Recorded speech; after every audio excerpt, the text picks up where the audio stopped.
অনুপ্রবেশকারীদের হুঁশিয়ারি দিলেন মুখ্যমন্ত্রী। অশান্ত রাজ্যে শান্তি ফেরাতেই এই কথা বলা হলো। ইতিমধ্যেই কেন্দ্রীয় সরকারের স্বরাষ্ট্র দপ্তরের পক্ষ থেকে যাতায়াত নিয়ন্ত্রণের বিষয়ে নজর রাখতে বলা হয়েছে। মুখ্যমন্ত্রী স্পষ্ট জানিয়েছেন, 1961 সালের পর যারা এসেছেন তাদের রাজ্য ছেড়ে চলে যেতে হবে। ভাবুন একবার, কি হুঁশিয়ারি দিচ্ছেন মুখ্যমন্ত্রী। রীতিমতো অনুপ্রবেশকারীদের এই হুঁশিয়ারি দিচ্ছেন। অশান্ত রাজ্যে শান্তি ফেরানোর জন্যই নাকি এই কথা। ইতিমধ্যেই কেন্দ্রীয় স্বরাষ্ট্র দপ্তরের পক্ষ থেকে যাতায়াত নিয়ন্ত্রণের বিষয়ে নজর রাখতে বলা হয়েছে। মুখ্যমন্ত্রী স্পষ্ট জানিয়েছেন, 1961 সালের পর যারা এসেছেন তাদের রাজ্য ছেড়ে চলে যেতে হবে। কি হয়েছে এবার সেটা বলি। মণিপুরের মুখ্যমন্ত্রী তথা বিজেপি নেতা এন বীরেন সিং জানিয়েছিলেন, 1961 সালের পর যারা রাজ্যে এসে বসবাস করছে তাদের চিহ্নিত এবং নির্বাসিত করা হবে। এন বীরেন সিং সরকারের কাছে রাজ্যের জাতি সংঘর্ষ আটকানো এখন বড় চ্যালেঞ্জ। তার মধ্যেই রাজ্যে অনুপ্রবেশ এবং অবৈধ বসবাস ঠেকানো প্রশাসনের অন্যতম বড় সমস্যা হয়ে দাঁড়িয়েছে। মুখ্যমন্ত্রী স্পষ্ট জানিয়েছেন, 1961 সালের পর যারা মণিপুরে এসে থাকছেন তাদের রাজ্য ছেড়ে চলে যেতে হবে। যদিও বিশেষজ্ঞরা মুখ্যমন্ত্রীর এই ঘোষণা নিয়ে সংশয় প্রকাশ করেছেন।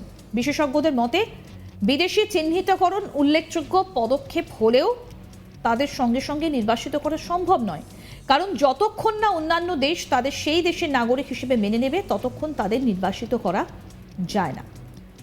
মণিপুরের হিংসা প্রসঙ্গে মুখ্যমন্ত্রী বলেন, আমরা কঠিন সময়ের মধ্যে দিয়ে যাচ্ছি, এখন তা পেরিয়ে এসেছি।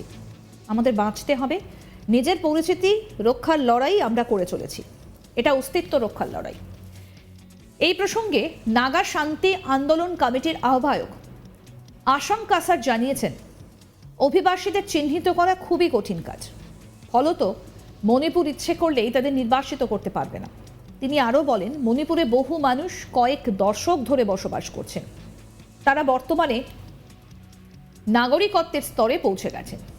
চিহ্নিতকরণ ও নির্বাসনের সময় এই প্রাসঙ্গিক আইনগত বিষয়গুলো খতিয়ে রাখা উচিত।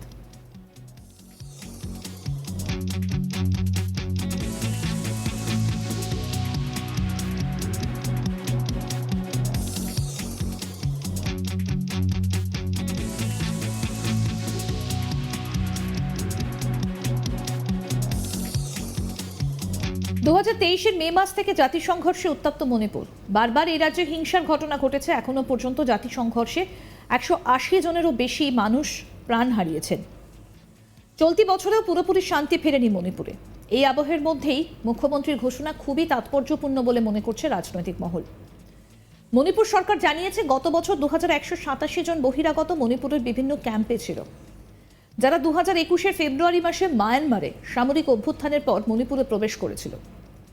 মণিপুরের মোট জনসংখ্যার 53% মেইতেই, যারা মূলত উপত্যকা অঞ্চলে বসবাস করেন। অন্যদিকে মণিপুরের পার্বত্য অঞ্চলে বসবাস করেন আদিবাসী সম্প্রদায়ভুক্ত নাগা এবং কুকিরা, যারা মণিপুরের মোট জনসংখ্যার 40%।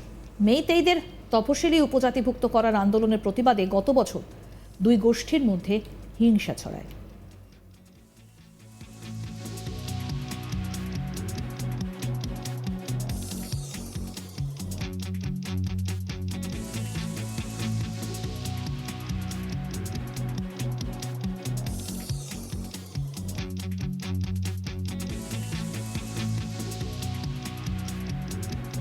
অনুপ্রবেশকারীদের হুঁশিয়ারি দিলেন মুখ্যমন্ত্রী। অশান্ত রাজ্যে শান্তি ফেরাতেই এই কথা। ইতিমধ্যে কেন্দ্রীয় সরকারের স্বরাষ্ট্র দপ্তরের পক্ষ থেকে যাতায়াত নিয়ন্ত্রণের বিষয়ে নজর রাখতে বলা হয়েছে। মুখ্যমন্ত্রী স্পষ্ট জানিয়েছেন, 1961 সালের পর যারা এসেছেন তাদের রাজ্য ছেড়ে চলে যেতে হবে। কি হয়েছে না, মণিপুরের মুখ্যমন্ত্রী তথা বিজেপি নেতা এন বীরেন সিং জানিয়েছিলেন, 1961 সালের পর যারা রাজ্যে এসে বসবাস করছে তাদের চিহ্নিত এবং নির্বাসিত করা হবে। এন বীরেন সিং সরকারের কাছে রাজ্যের জাতি সংঘর্ষ আটকানো এখন বড় চ্যালেঞ্জ। তার মধ্যে রাজ্যে অনুপ্রবেশ এবং অবৈধ বসবাস ঠেকানো প্রশাসনের অন্যতম বড় সমস্যা হয়ে দাঁড়িয়েছে। মুখ্যমন্ত্রী স্পষ্ট জানিয়েছেন, 1961 সালের পর যারা মণিপুরে এসে থাকছেন তাদের রাজ্য ছেড়ে চলে যেতে হবে। যদিও বিশেষজ্ঞরা মুখ্যমন্ত্রীর এই ঘোষণা নিয়ে সংশয় প্রকাশ করেছেন। বিশেষজ্ঞদের মতে, বিদেশি চিহ্নিতকরণ উল্লেখযোগ্য পদক্ষেপ হলেও তাদের সঙ্গে সঙ্গে নির্বাসিত করা সম্ভব নয়। কারণ যতক্ষণ না অন্যান্য দেশ তাদের সেই দেশের নাগরিক হিসেবে মেনে নেবে, ততক্ষণ তাদের নির্বাসিত করা যায় না। মণিপুরের হিংসা প্রসঙ্গে মুখ্যমন্ত্রী বলেন, আমরা কঠিন সময়ের মধ্যে দিয়ে যাচ্ছি, এখন তা পেরিয়ে এসেছি। আমাদের বাঁচতে হবে। নিজেদের পরিচিতি রক্ষার লড়াই আমরা করে চলেছি, এটা অস্তিত্ব রক্ষার লড়াই। আরও আপডেট পেতে আজ তাক বাংলার ইউটিউব চ্যানেল সাবস্ক্রাইব করুন, নোটিফিকেশন পেতে বেল বাটন অপশন প্রেস করুন। এই ভিডিও সম্পর্কে মতামত জানান, কমেন্ট করুন, শেয়ার করুন, হোয়াটসঅ্যাপে ফলো করুন আজ তাক বাংলা।